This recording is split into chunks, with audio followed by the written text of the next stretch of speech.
Before we begin, I want to say thank you with all of my heart. Last week, I asked for your help in continuing this podcast, particularly without ads. To everyone who responded so generously to my request, I am deeply grateful. Your donations, your messages of support and help with supporting the podcast, truly humbling, truly inspiring. Each of you makes such a difference in continuing this podcast that your donation is invaluable. Thank you. If you haven't pitched in yet, just $2 or $3 a month would go a really long way. And this is the last time this month that I will be mentioning this, as again, I'm trying to keep this ad-free. But if you would, head to cultivate.podcast.com, look for the white coffee cup with a heart in the center. Your help will keep this podcast ad-free and enable it to continue as it has each week. Thank you. Now, on with it. Years ago, as a waiter in a restaurant, I had a large table of about 12 people. They were one of the most difficult tables I have ever waited on in my 15 years when I was waiting. Rude, demanding, inconsiderate, just everything you would never want to deal with for 2 hours. Once they left the restaurant, one of them actually came back to apologize to the owner. "I'm really sorry about how everyone behaved. I know it got a bit out of hand." The owner just kept his composure and just looked at him and replied with one simple sentence that I've always remembered since. He said, "It's the company you keep." It's the company you keep. So short, so powerful. I've never forgotten that. It's the company you keep. He just kind of stood there as the words sunk in. It was as if he had never thought about it, never crossed his mind, and joined me in never hearing those words before. It's true that we really can't control other people and their choices or behaviors, but we can choose who we sit at the table with, who impacts us, who influences us, whose emotional space we frequent. Now, we may not fixate on this, but the people around us can have a major influence on our behavior and how we see life. Whether it's parents or it's friends, it's coworkers or neighbors, everyone who is part of our circle can have an impact on how we live, some more than others. But if the people in our circle don't bring out the best in us, it could be time to look beyond what you consider your circle. After all, our circle is more than just about who certain people are. It's also about their perspectives, their ideologies, their beliefs that can actually shape us individually. So the question to ask yourself is, if you were to sit down and draw a circle, who is in your circle? Or, better yet, whose circle are you in? And if we open this box just a bit further, why does the circle matter? Well, let's find out. I'm Chad Lawson, and let's calm it down in 3, 2, 1. Harry Styles. No, Harry is not in my circle, nor am I in his, though it would be kind of cool to hang out with him over a meal or something. But this past Friday, Apple Music released my cover of Harry's song Matilda. Apple had reached out and asked if I would record a cover of a song that had special meaning to me about emotional and mental health. And without a moment's hesitation, his song Matilda came to mind. The song is about a girl who has been hurt so much that it feels normal to her. There's a line in the song that actually says, Nothing about the way you were treated ever seemed especially alarming until now. So you tie up your hair and you smile like it's no big deal. But he goes on to encourage her in letting certain people go. The ones that never really invested in her emotionally. The ones that aren't necessarily in her circle at all. They've just been around long enough that it seems like, I don't know, they fit. Does that sound familiar by chance? I'm going to say that again as it's really important.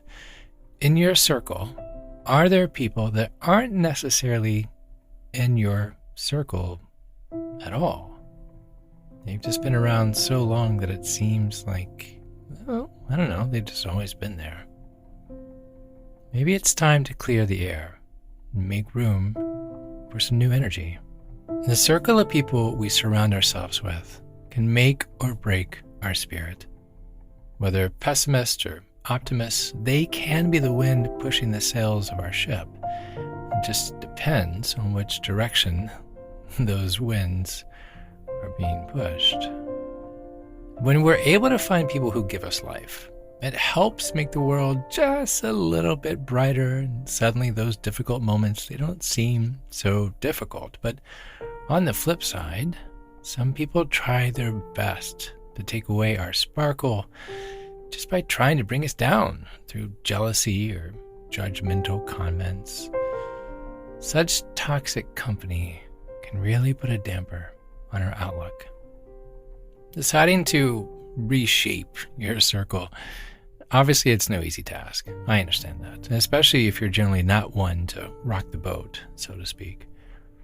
Accepting the end of relationships can be difficult, but it's important to recognize what's healthy, what's not. So, the first takeaway I want you to hear from this episode is this.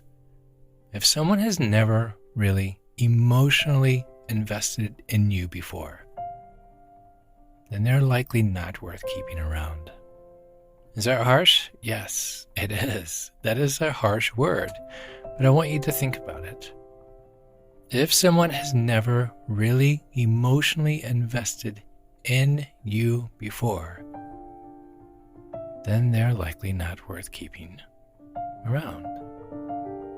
Now, relationships are complicated, and sometimes it can be difficult to tell if someone is emotionally invested in you or if they're just taking up space. Now, there are telltale signs that point to whether or not someone truly cares about you. Do they take the time to listen when you're speaking? Do they remember things you've said even days later? Are they prone to talking with their actions rather than words? If the answer is no, then this person may not be worth investing your emotional energy into. And if this is the case, set the boundary of how much emotional investment you are going to allow, or just let them go completely and find someone else who returns your affections and really understands what's important. Think about it this way. If you give all of yourself and the other person has yet to return even a sliver of an emotional investment in you, are they worth keeping around? Life is just too short. It's too short to be holding one-sided conversations and just hoping for reciprocity.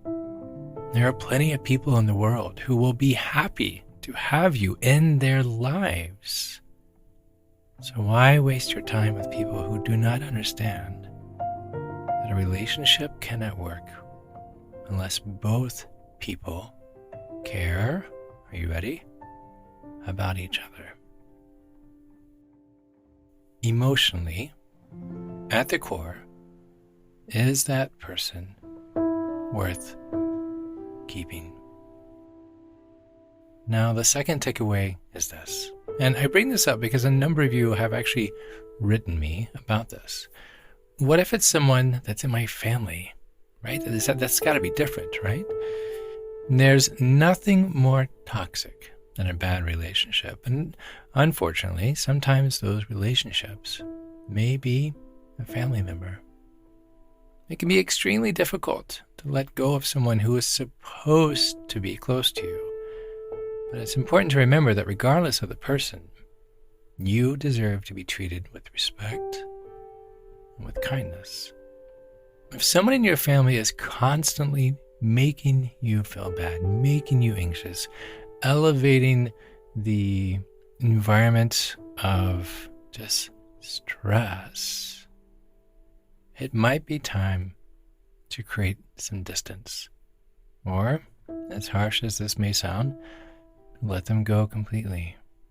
So, here are a few tips on how to do just that. First things first, create the space. Creating the distance both physically and emotionally between yourself and someone else, yes, it can seem daunting, and it is, but it's a must in protecting your mental and emotional health. You don't have to go out of your way to avoid the person. If they're around, try to politely keep a distance if possible and limit or don't engage in conversation. Instead of listening to what they have to say, focus on the positives in your life, what you're doing, what you're putting your hands towards. They don't need to know your thoughts or get a reaction from you. Save those for the people who actually matter. Set boundaries, firm boundaries, so you won't let this person get under your skin. Remind yourself, this person has no authority, as much as they would like to think they do. They have no authority in influencing how you feel. This person has no control over your emotions. The only power they have is the power of suggestion. And it's up to you to choose whether or not to accept their opinion and any resulting emotion as valid, or take a different, more positive path. Your emotions are yours, and they're yours alone. Don't let anyone tell you otherwise. Next, what happens if you're in a corner and you're on the spot to respond? Then what happens? In certain conversations, it's not always necessary to engage with every single opinion. Did you hear that? Keep that in mind. It's not always necessary to engage with every single opinion. In order to gracefully bow out and maintain a polite demeanor, while doing so, try saying something like this. It's interesting that you think that, but I'm going to take a pass on this one. Did you hear that? It's interesting that you think that, but I'm going to take a pass on this one. Don't engage or limit the engagement, but don't give them an open door to get a reaction. This way you can let them know that you are respectfully declining to enter into the conversation without compromising being civil. Or if you would prefer, perhaps, I don't mean to rain on the parade, but I think I need to call it a day on this. It's an easy way to opt out of a very uncomfortable conversation. It's lighthearted, it's to the point, and there's really no rebuttal. I don't mean to rain on the parade, but I think I need to call it a day on this. Instead of getting into details, just state that the conversation makes you feel uncomfortable. Allow them to take it as they will. If they give you pushback and continue with the discussion, then it's time to consider if further dialogue would actually be productive or not. So before going into lengthy details, consider if the other person has a pattern of being dismissive or argumentative towards your feelings. And if you want to get your point across effectively, first and foremost, you need to maintain your composure. Forget about getting flustered or getting upset. The key is to let your tone do the talking without getting carried away. It's not easy, right? But a confident, calm posture and demeanor can go a long way in making sure that your message is heard clear as a bell. So don't be afraid to be a little creative with your delivery. Compose yourself, keep cool, deliver your points assertively while allowing your voice to carry the most weight and making sure that those on the other end understand exactly what you're trying to say. Now, some of you are probably saying at this point, isn't it better just to keep quiet and just deal with it? This is such a fuss. Well, the end of day narrative, quote unquote, behind this is why you're doing this. It's important to keep in mind that you're doing this for yourself. Ask yourself, is this person toxic? Are they worth your time? Are they worth your energy? Be honest in asking yourself. The point is to surround yourself with people who bring out the best in you, to help you reach your goals, your aspirations, to the people that just simply make you feel good. Your self-esteem and confidence begins with surroundings that lift you up. Did you hear that? Your self-esteem and confidence begins with surroundings that lift you up. It's up to you to choose wisely the people that you let into your life and who you allow to have an impact on your everyday. So be choosy. Be choosy about the company you keep. Because in the end, they will speak volumes about you. So ask yourself, does this person make me feel peace? Does this person make me feel happiness? Do they make me feel love? Above all, remember that circles are meant to be enjoyed, not tolerated. Find your tribe and breathe easy, knowing that a healthy and happy you is right where you belong, at the center of your circle.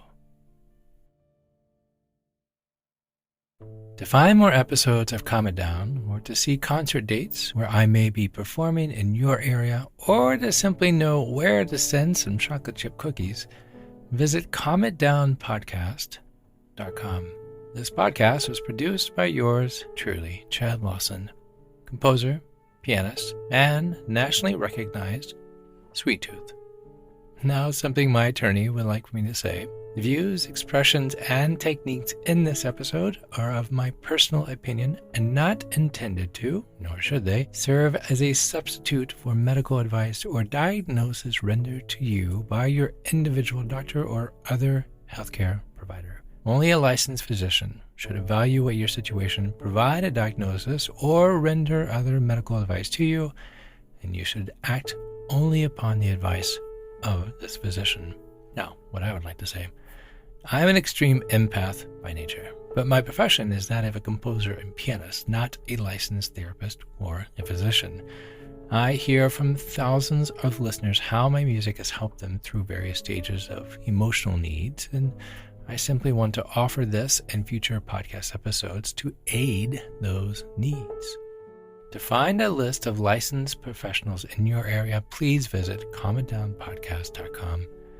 And then finally, to help keep this podcast continuing each week and without ads, would you please consider pitching in $2 or $3 a month?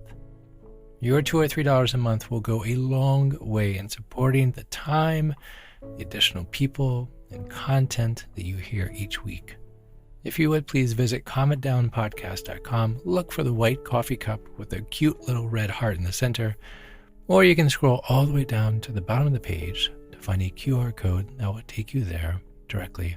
Again, just $2 or $3 a month would be amazing. Thank you. I'm Chad Lawson, and until next time, be kind to your mind.